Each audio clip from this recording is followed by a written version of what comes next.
Hello, I'm health coach Gayle of Y Powered Health Coaching, here to talk to you today about redefining your relationship with added sugar. So happy you're here. Let's jump into the content and just sort of take a step back for a moment and think about sugar and how it's become so ingrained in our lives.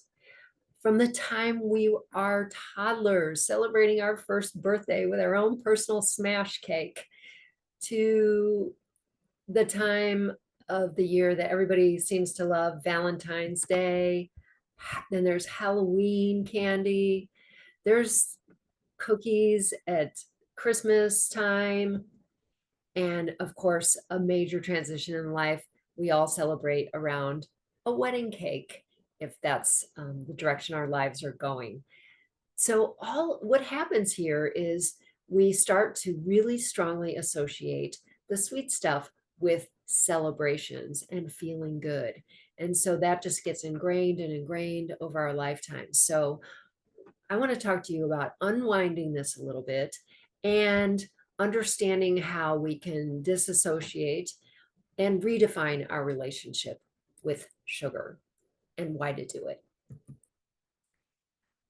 As we grow older, I also want to just point out, I think most people can relate to this.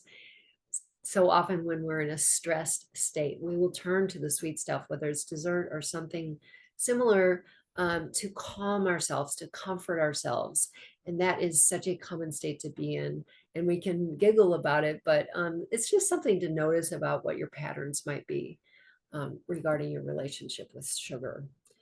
So whether you want to understand that relationship in a deeper way or just say, I've had enough and, want to just go on a no sugar, no added sugar sort of diet, that's great. Whatever you're here for is just fine. I'm here as your supporter, encourager, and guide. And just a little bit about me before we jump in case we haven't met yet. I'm health coach Gayle. Company is Y Powered Health Coaching. And I have been partnering with people to improve their health for 10 years now. And I just love being able to empower people to have greater awareness and close that gap between the knowing and the doing in our lives. We can have all kinds of information, but about how to be well, but it doesn't mean we're actually able to incorporate that. And what I do is I help people with their habits and their mindset, mostly around movement, nutrition, stress management, and emotion-driven eating, and just typically being in better balance with life, avoiding the extremes. I am a certified whole health coach and a personal fitness trainer as well, certified by the American Council on Exercise, one of the leading science-backed wellness organizations in the world. So let's jump in and talk about the reasons why you might want to moderate your sugar intake. Everybody has different reasons, but I'm just going to share some of the common ones that come up for people. Weight gain and obesity are at the top of the list. Certainly, sugar contributes to those conditions. Higher risk of type 2 diabetes, an epidemic in our country right now. Higher risk of heart disease. Sugar promotes inflammation, and that is a foundational element of heart disease. Just managing energy crashes and mood swings, it can really come into play with that. The more sugar we eat, the more likely we are to experience cravings for the sweet stuff and other hyper palatable food. Tooth decay, of course, is one as well. And then we even know now that excessive amounts of sugar can promote aging of our skin. So flipping all those negative things on their heads, let's look at the benefits of taking in less added sugar and coming into a more balanced state. Better weight management, lower risk of chronic diseases, more stable energy levels, improved mood on a daily basis, more focus. And who doesn't want that? I don't know. Healthier teeth and gums, which can also play into our overall health. And so, with all those benefits in mind, let's take a look then at how much really is too much. Here's the thing, most of us are taking in more than we probably realize, and aren't real clear about how much is too much sugar. So the average American consumes more than 77 grams every single day. Well, what's 77 grams? It equals out to about 19 teaspoons or a half a cup every single day. And that's a really significant chunk of calories if you think about your overall dietary intake on a daily basis. It's about 387 calories just in added sugar alone. So over a year, my goodness, 70 pounds of added sugar. You know, our bodies just were not designed to handle that. And that's why we have an obesity, and a big part of why we have an obesity and diabetes epidemic happening. So what is the healthy daily maximum? For women and kids, we tend to be smaller and have different metabolisms, of course, 25 grams a day or 6 teaspoons. And as you can see here, that gap between the typical and the healthy daily is pretty wide, 19 to 6 teaspoons. So there is some gap closing that needs to be happening. For men, tend to be larger and different metabolic makeup, 36 grams a day or 9 teaspoons. And something to consider too in all of this. Maybe you've heard the wellness axiom before. The danger is in the dose. So it's, you know, if you're not looking to say, oh, I'm not going to take in any added sugar, finding a place of balance and moderation can really go a long way for improving your disease risks and helping you feel better every single day. So where does added sugar hide? The simple answer is pretty much everywhere. If you're a label reader like me, you'll tend to see that. So what we're looking at, some big offenders are alcoholic drinks. And it depends, of course, on the kind, but that's a commonplace. And just generally sweetened drinks, whether it's tea or something else. Yogurts are a big hiding place for added sugar. So you really want to be reading labels as you choose what yogurts to be eating. And I encourage you to eat yogurt because it is a fermented food, which is really great for our gut health. But just reading those labels is important. Breakfast cereals are a really common source of hidden sugar. If you simply think about granola and look at the different granola cereals on a typical grocery store shelf, you'll see that some of them are completely loaded with sugar. They have granola and yogurt both have sort of a health halo around them. We think of them as healthier foods, but not if they're loaded with added sugar. Protein bars, another common offender. So if you are reading those labels, you'll see that a protein bar can have as much added sugar as a donut. So real important to know what you're putting in your mouth. And just generally packaged snacks and desserts tend to be big sources as well. So if you're looking at a nutrition label, you'll also see that added sugar can be hidden under a lot of different names. And these are just a few of them. But I want to point out, most people, I think, know that the high fructose corn syrup is something to look for and minimize or avoid completely. But no matter the type of added sugar, it's still, your body is going to have a similar insulin response, and those blood sugar spikes and energy dips, and you can feel like a roller coaster. That's going to happen regardless of the type, whether it's honey, maple syrup, or cane juice, or a popular one these days is date sugar. Your body is going to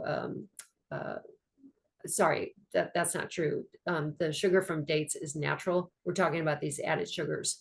So just be aware when you're looking at nutrition labels, how it can be hidden. But your best line of defense is reading the label and looking at this particular part that I've highlighted. It's when I look at a packaged food item, I ignore the claims on the front because they're usually marketing hyperbole, flip it over and look at the nutrition label on the back. And I usually go first to how much added sugar in it, considering calories and other things too, how nutrient dense a food is. But this is a key line to pay attention to. So our target for something not being considered excessively sugary is 7 grams or less.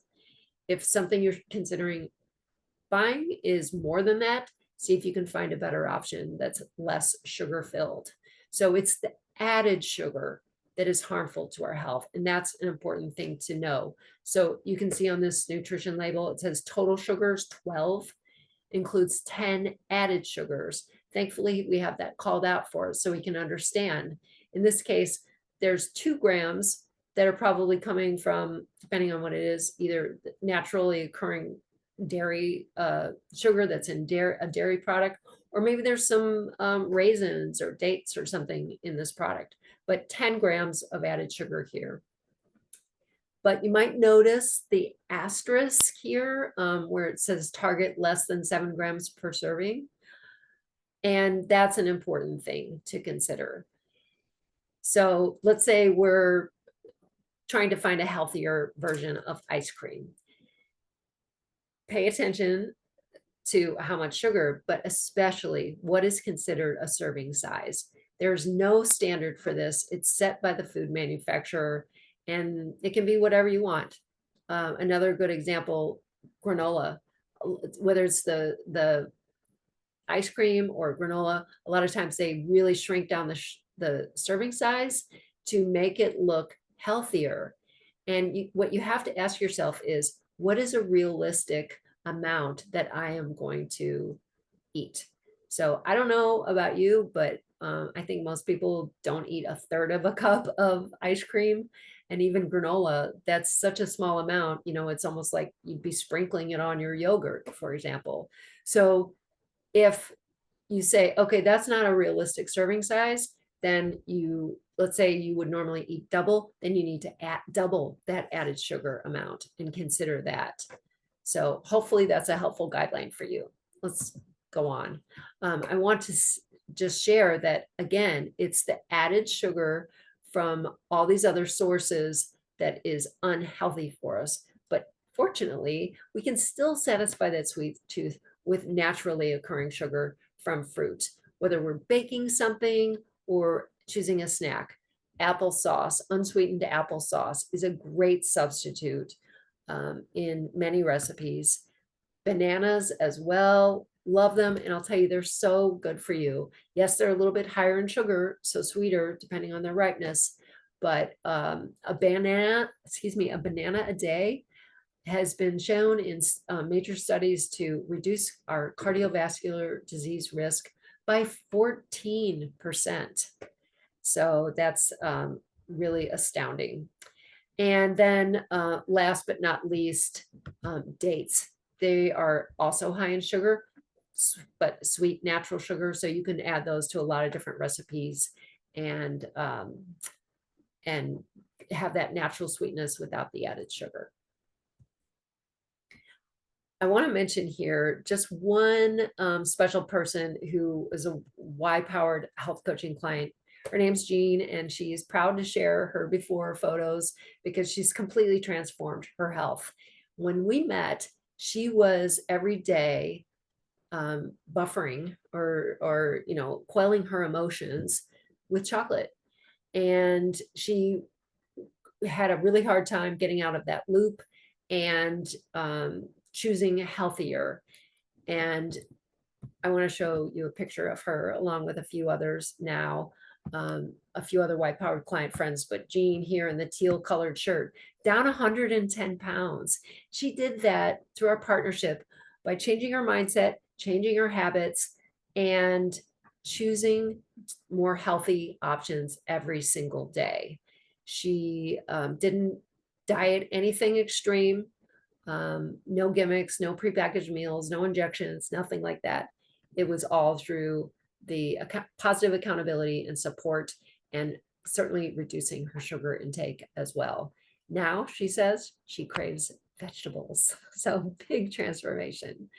Thank you, Jean, for being such a shining example of what's possible. She is one of many people in my Y-powered winners circle who have lost 50 or more pounds.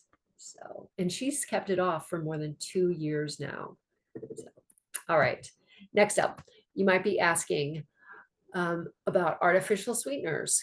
Is that okay to substitute, diet soda instead of regular soda? And how do we sweeten our coffee and our tea and things like that? So I do want to address that. Within the last year and a half or so, the World Health Organization came out with a statement about artificial sweeteners.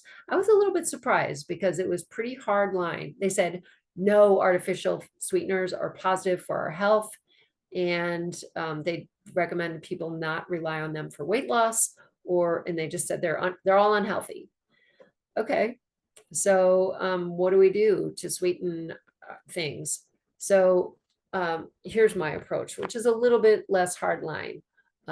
Instead of focusing on the sweet and low, equal, Splenda, things like that, I personally use and invite my clients also to use one of the couple of plant-based sweeteners that's out there. Liquid stevia, you can see it here in this picture, the one I get from Trader Joe's.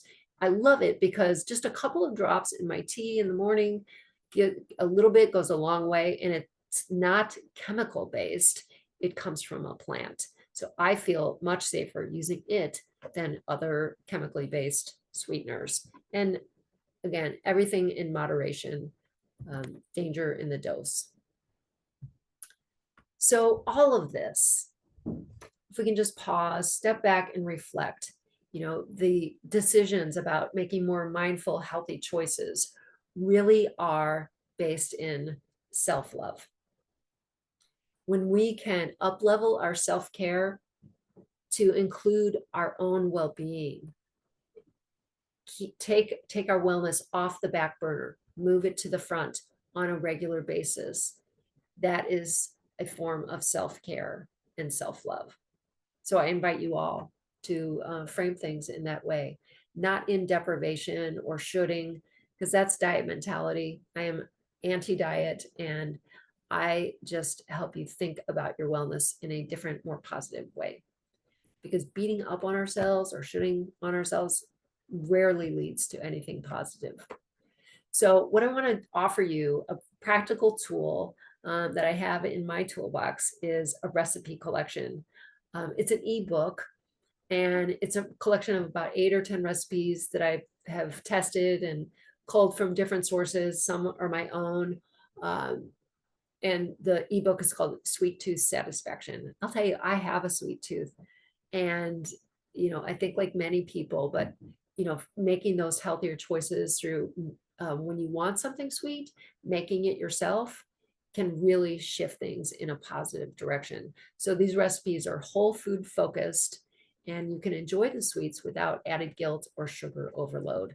Let me know if you would like a copy of it. I can send you the link to download it. So how do we get to the less sugar point in our lives? Number one, which we've already talked about, is awareness through label reading. 2, choosing water or unsweetened drinks instead of the sugar-laden ones. And you might say, oh, it's so boring. I would just, but I'll tell you, there are a lot of options out there. Any walk down the beverage aisle at the grocery store will confirm that for you. One I really like is Spindrift. They have a pink lemonade that is just magnificent.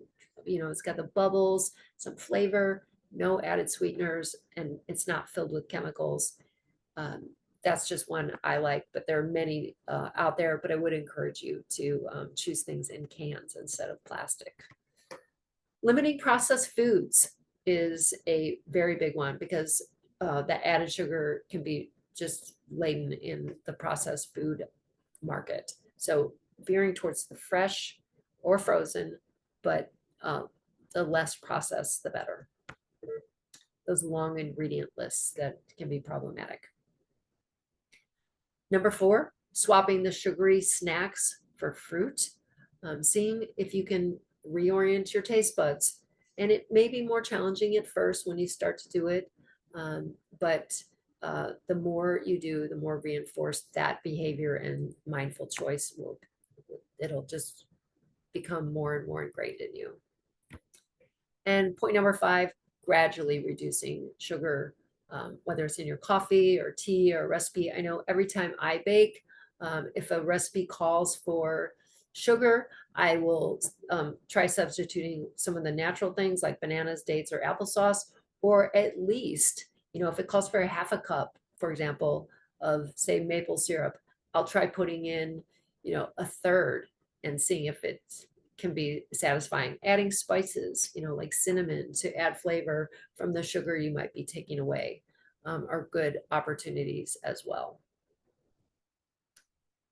And I have a 6th tool I want to mention. And so many of my white powered health coaching clients have told me has been a game changer for them, from moving out of the sort of deprivation mode, but still enjoying sweets in moderation. Don't have time to share it today, but I invite you to connect with me personally. I would love to share this tool with you because it is a powerful one that can help us move towards that healthier, less sugared version of ourselves. And it's great just in general for portion control. So taking charge of your health, reducing the added sugar, it's a really small step that can lead to big, big health benefits. I encourage you to start today and know that every day your superpower is making those small, consistent daily efforts. So what about next steps? Where do we go from here? We can take all this knowledge and say, oh, that's good, and then just go on with our lives and our habits and not really change much. But what happens is, there's that knowing, and then there's the doing, and very, very common to have a gap in between. I call it the action gap. And that's what health coaching can do for you, is to help you close that gap. If you're interested to put things into action here, please connect with me. I would love to have a one-on-one conversation with you about how to do that, what's getting in your way, what you might be struggling with. No judgment, no cost, and just connect with me and we'll make that happen. So really, the mindful choices are a form of self-love. And I encourage you to offer that to yourself without condition. It's our most powerful doorway to change. And know that you don't have to go it alone. My motto, one of them, is together we can. Happy to answer questions in a one-to-one conversation, and that might be specific to your situation. And more than anything, I just want to thank you for taking the time to be here for yourself and your future healthier self. I'm Health Coach Gayle of Y Powered Health Coaching. You'll struggle less and achieve more. Take good care now. Bye.